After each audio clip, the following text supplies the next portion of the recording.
again to your science class. And students, the video was supposed to be made yesterday, but it could not happen due to technical mistakes. That is why only a PDF was sent to you yesterday. Never mind, students, let's watch this topic today.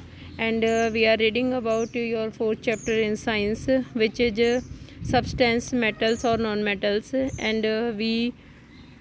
And we had already learned that what is the metals or what is the non-metals, what is the property of metals or non-metals, and the physical property. And after it, we are reading about the chemical property of metals or non-metals. In the chemical properties, we have already learned that the reaction of metals or non-metals with the air or moisture. And now we will read the reaction of metals or non-metals with the water. ठीक है, so let us see how metal and non metals react with the water. चलिए देखते हैं कि metals और non metals जो है वो water के साथ किस तरह से reaction करते हैं. Sodium metal is very reactive. Sodium जो है वो एक metal है, सोडियम धातु है, वो बहुत reactive है, बहुत क्रियाशील है. It reacts vigorously with oxygen and water. ये जो है वो बहुत तीव्र अभिक्रिया करती है ऑक्सीजन यानी हवा और पानी के साथ. A lot of heat is generated in the reaction. और जब ये क्रिया करती है तो उसमें बहुत सारी मात्रा में हीट निकलती है. It is therefore stored in kerosene. इसीलिए इसको केरोसिन तेल में डुबो कर रखा जाता है, क्योंकि अगर सोडियम को हम लोग डायरेक्टली, सोडियम जो है वो एयर और वाटर के उसमें आता है, कांटेक्ट में आता है, तो वो आग पकड़ लेता है ना. Therefore it stored in kerosene. So let's see what is the activity 4.5. To be demonstrated by the teacher. During demonstration special care should be taken that the size of the sodium metal piece of regularly piece is roughly the size of a wheat grain. मतलब ये जो अभिक्रिया करेंगे हम लोग, activity करेंगे, ये teacher के द्वारा प्रदर्शित की जानी है कक्षा में, और उसको करते समय बहुत सावधानी रखनी है. इसमें सोडियम धातु का जो पीस लेना है उसकी रफली साइज़, लगभग साइज़ जो है वो गेहूं के दाने के समान होनी चाहिए. It should be held with a pair of tongs. ठीक है. Take 250 ml beaker. Take 250 ml beaker और ग्लास टम्बलर. एक ग्लास या बीकर में 250 ml साइज़ हो जिसकी लेना है. फिर half of it with water. इसको आधा पानी से भरिए. Now carefully cut a small piece of sodium metal. अब जो है सोडियम मेटल का एक छोटा सा टुकड़ा केयरफुली काटिए. Dry it using filter paper and wrap it in a small piece of cotton. इसको फिल्टर पेपर की सहायता से सुखाइए और फिर इसको कॉटन बॉल के अंदर बंद कर दीजिए या कॉटन में लपेट दीजिए. Put the sodium piece wrapped in cotton into the beaker. और जो रैप्ड किया हुआ सोडियम पीस है कॉटन में, उसको अब आप किसमें, बीकर में डाल दीजिए, पानी में. Observe carefully. अब आप ऑब्जर्व कीजिए. During observation keep away from the beaker. और ऑब्जर्वेशन के समय आप बीकर से दूर रहिए. When reaction stop touch the beaker. जब रिएक्शन ख़त्म हो जाती है सोडियम की वाटर से, then touch the beaker. What do you feel? Has the beaker become hot. क्या बीकर जो है वो गर्म है? Yes, the beaker is hot. Test the solution with red and blue litmus paper. अब red and blue litmus paper से test कीजिए solution को. इज़ द सॉल्यूशन एसिडिक और बेसिक. की सॉल्यूशन जो है वो एसिडिक है या बेसिक है. देखिए, look at here reaction of sodium with water. कैसे जो है वो तीखी ज्वाला के साथ ये जल रहा है, रोशनी हो रही है यहाँ से. A light comes from here. ठीक है. You observe that sodium reacts vigorously with water. Some other metal do not do so. और सोडियम जो है वो वाटर के साथ बहुत तीखी अभिक्रिया करता है, बट कुछ और जो धातु हैं वो ज़रूरी नहीं है कि करें. कुछ धातु नहीं भी करते पानी के साथ अभिक्रिया. For example iron reacts with water slowly. जैसे कि जो लोहा है वो वाटर के साथ बहुत स्लोली रिएक्ट करता है. Generally non metals do not react with water through they may be very react in air. Reactive in air. Generally non metals do not react with water. मतलब जो नॉन मेटल्स होते हैं, धातु होते हैं, वो जनरली या सामान्यतः जो है जल के साथ अभिक्रिया नहीं करते, through they may be very reactive in air. लेकिन ये जो है though they may be very reactive in air, हवा के साथ काफ़ी सक्रियशील या क्रियाशील हो सकते हैं। Such non metals are stored in water, इसीलिए नॉन मेटल्स को वाटर में स्टोर करके रखा जाता है। फॉर एग्जांपल देखिए एक्टिविटी 4.6 देखते हैं पहले। Warning, keep the mouth of the test tube away from your face, use test tube holder to hold the test tube. And what will the exercise? Take samples of metals and non-metals listed in table 4.5 in separated test tubes and label them as A, B, C, D and F, E and F. With the help of a dropper, add 5 ml of dilute hydrochloric acid means dilute HCl amla, Tanu HCl amla and acid to each test tube one by one. Observe the reaction carefully. If no reaction occurs in the cold solution, warm the test tube. Gently bring a burning matchstick near the mouth of each test tube.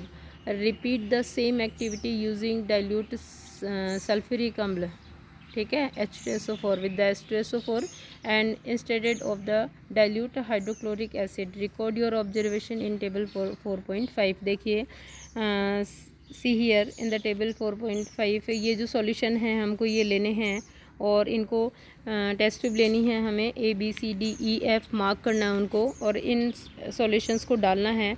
और solutions में जो है वो बारी बारी से प्रत्येक जो in each test tube 5 ml with the help of dropper हमें क्या डालना है, all in first the HCl acid, then next is sulphuric acid. ये दोनों रिएक्शंस हमको बारी बारी से करनी हैं और फिर जो ऑब्जर्वेशन है वो टेबल में यहाँ पर नोट करने हैं। देखिए first of all first column is metal और नॉन मेटल, जो सब्सटेंस आपको लेना वो दिया गया है, जैसे मैग्नीशियम रिबन है, एल्युमिनियम फॉइल है, आयरन फिलिंग्स है यानी छीलन, लोहे के छिलके छीलन उतारते हैं जो, कॉपर है, फिर उसके अलावा जो है चारकोल है, फिर है सल्फ़र पाउडर वगैरह। ये जो सब्सटेंस लेने हैं F तक आपको फिर क्या करना है, react with dilute hydrochloric acid.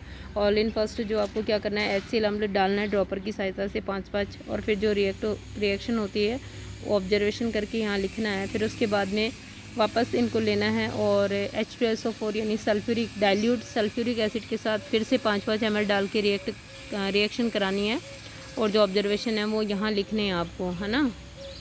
Room temperature पे नहीं होता है तो उसको थोड़ा गर्म करना है परख नली को। सो गो अहेड देखते हैं। Phosphorus is a very reactive non metal. Phosphorus हम लोग पढ़ रहे थे इस टेबल के पहले, ठीक है ना, कि stored in water for example. अब यहाँ से आ जाइए दोबारा। Phosphorus is a very reactive non metal, it catches fire if expose to air. यदि फास्फोरस जो है वो एक ऐसा धातु है जो हवा के साथ काफ़ी सक्रियशील है या क्रियाशील है, तो इफ़ इसको जो है वो डायरेक्टली एयर के संपर्क में या कांटेक्ट में छोड़ दिया जाए तो इट कैचेस फायर या आग पकड़ लेता है।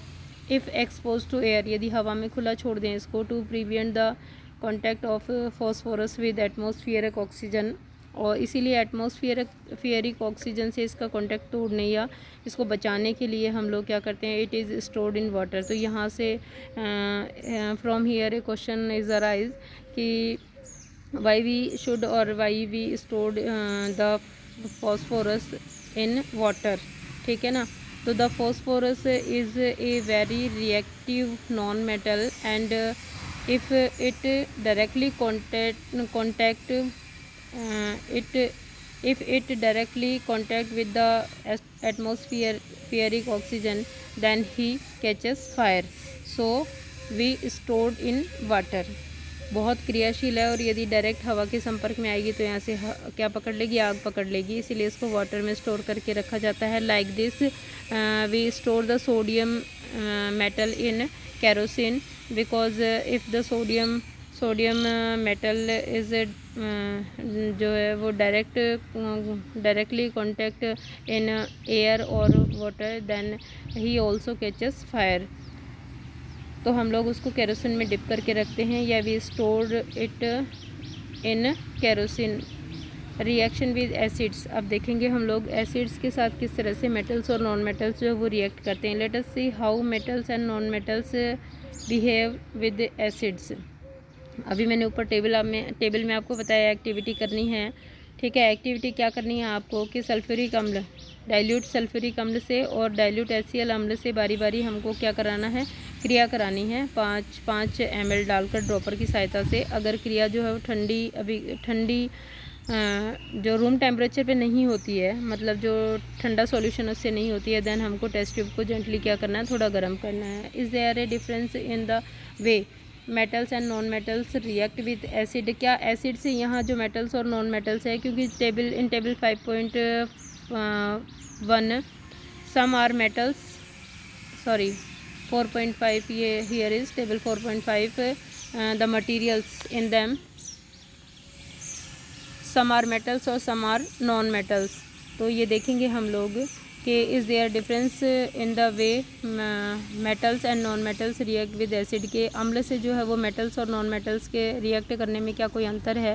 What could the pop sound in some cases be due to when a burning matchstick is brought near the mouth of the test tubes. और जब कुछ परख नलियों के पास आप जलती हुई माचिस की तिल्ली ले जाते हैं तो पॉप की ध्वनि, पॉप साउंड के साथ में क्यों जलती है। You must have found that non metals generally do not react with acids, ठीक है ना। This is the point to be noted, ठीक है। You must have found that non metals generally do not react with acids. Okay students, कि जो non metals हैं वो generally acids के साथ में कोई रिएक्ट नहीं करते हैं, but metals react with acids. लेकिन जो मेटल्स या धातु हैं वो एसिड के साथ रिएक्ट करते हैं एंड प्रोड्यूस हाइड्रोजन गैस, है ना। क्या होता है, हाइड्रोजन गैस जो है वो प्रोड्यूस्ड होती है, that Burns with A pop sound. तो आपको समझ में आ गया कि जलती हुई मैचस्टिक ले जाने के ऊपर पॉप की साउंड के साथ क्यों जलती है। Because hydrogen gas produce during the reaction of metals with the acid, so the gas burns with a pop sound. You must have noticed that copper does not react with dilute hydrochloric acid even on heating. कि आपने देखा कि copper जो है वो dilute HCl अम्ल या hydrochloric अम्ल के साथ गर्म करने पर भी रिएक्ट नहीं करता है, but it reacts with sulphuric अम्ल। लेकिन ये H2SO4 अम्ल के साथ में रिएक्ट करता है। So students, from here you will do the table 4.5 and why should we keep the sodium or why should we store the sodium metal in kerosene, and why should we stored the phosphorus non metal which is non metal in water। इसके answer आपको यहाँ से लिखने हैं। Okay students, your next topic in your next video on tomorrow.